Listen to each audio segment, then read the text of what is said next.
Assalamualaikum sahabat indahnya agamaku. Berikut ini adalah salah satu bukti bahwa kitab suci Al-Quran bukanlah kitab karangan Muhammad Sallallahu Alaihi Wasallam. Sebab jika kitab ini hasil karya karangan manusia, pasti akan ada banyak pertentangan di dalamnya.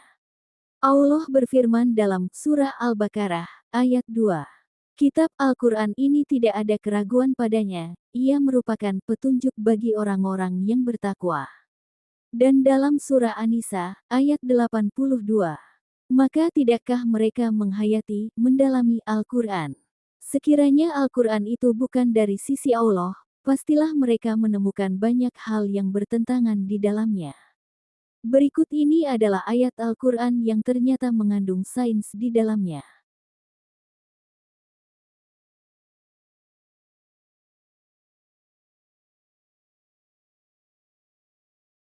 Yang pertama, Surah Ar-Rahman ayat 19-20, yang berbicara tentang Allah Subhanahu wa Ta'ala yang membiarkan dua lautan, tawar dan asin, mengalir dan bertemu, namun di antara keduanya ada batas tak kasat mata yang mencegah keduanya bercampur.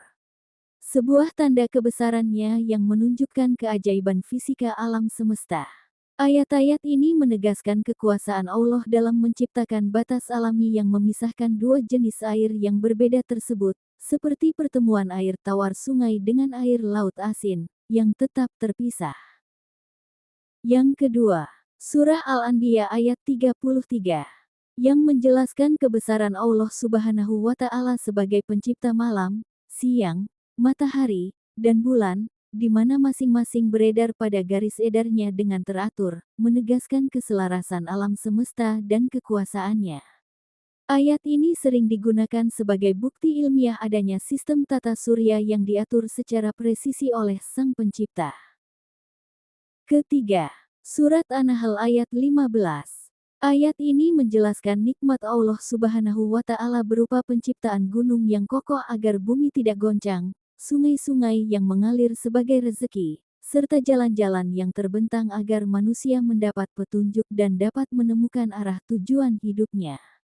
Ayat ini menekankan kebesaran Allah melalui tanda-tanda alam yang berfungsi untuk stabilitas, sumber daya alam, dan bimbingan bagi manusia. Keempat, Surah Al-An'am ayat 97. Ayat ini menjelaskan bahwa Allah Subhanahu wa Ta'ala menciptakan bintang-bintang sebagai petunjuk arah bagi manusia dalam kegelapan di daratan maupun lautan. Ayat ini menegaskan bahwa Allah telah menjelaskan tanda-tanda kebesarannya secara rinci kepada orang-orang yang mengetahui dan menggunakan akalnya. Kelima, Surah Al-Hadid ayat 25. Yaitu ayat yang menjelaskan tujuan pengutusan para rasul serta diturunkannya hukum dan diturunkannya besi, untuk menegakkan keadilan. Salah satu poin utama dari ayat tersebut adalah diturunkannya besi. Allah Subhanahu wa Ta'ala menciptakan besi yang memiliki kekuatan hebat untuk pertahanan perang dan berbagai manfaat praktis bagi manusia. Dari segi bahasa diturunkan berarti besi bukan berasal dari bumi. Dengan kata lain besi berasal dari langit atau luar tata surya, melalui miliaran meteor yang jatuh ke bumi, selama miliaran tahun, dan sains membenarkan fakta tersebut. Keenam, Surah As-Sariyat ayat 47. Artinya, dan langit itu kami bangun dengan kekuatan kami, dan sesungguhnya kami benar-benar meluaskannya. Ayat ini menjelaskan tentang kebesaran Allah Subhanahu wa Ta'ala dalam menciptakan langit dengan kekuasaannya yang tak terbatas, dan kemampuannya untuk terus meluaskannya, mengisyaratkan keajaiban ilmiah tentang alam semesta, yang mengembang jauh sebelum ditemukan manusia.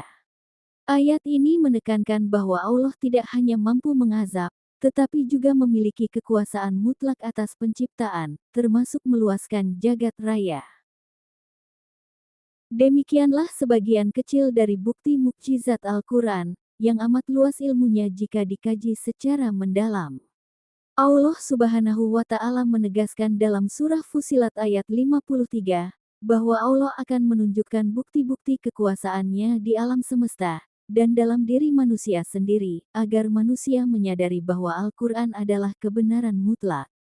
Ayat ini menegaskan bahwa Allah Maha menyaksikan segala sesuatu, menjadikannya saksi utama atas kebenaran wahyu.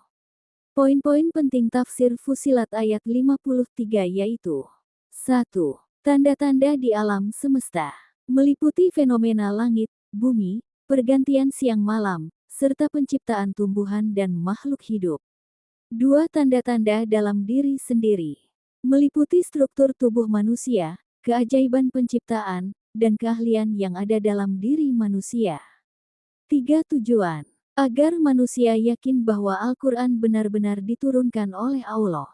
4. Saksi kebenaran. Allah menegaskan dirinya sendiri sebagai saksi atas segala sesuatu, yang berarti kebenarannya sudah mutlak dan tidak diragukan. Ayat ini sekaligus menjawab keraguan kaum musyrik terhadap Al-Quran dan hari kiamat, dengan menunjukkan bahwa bukti-bukti tersebut nyata adanya. Semoga bermanfaat ya sahabat indahnya agamaku, jangan lupa untuk like dan share. Assalamualaikum warahmatullahi wabarakatuh.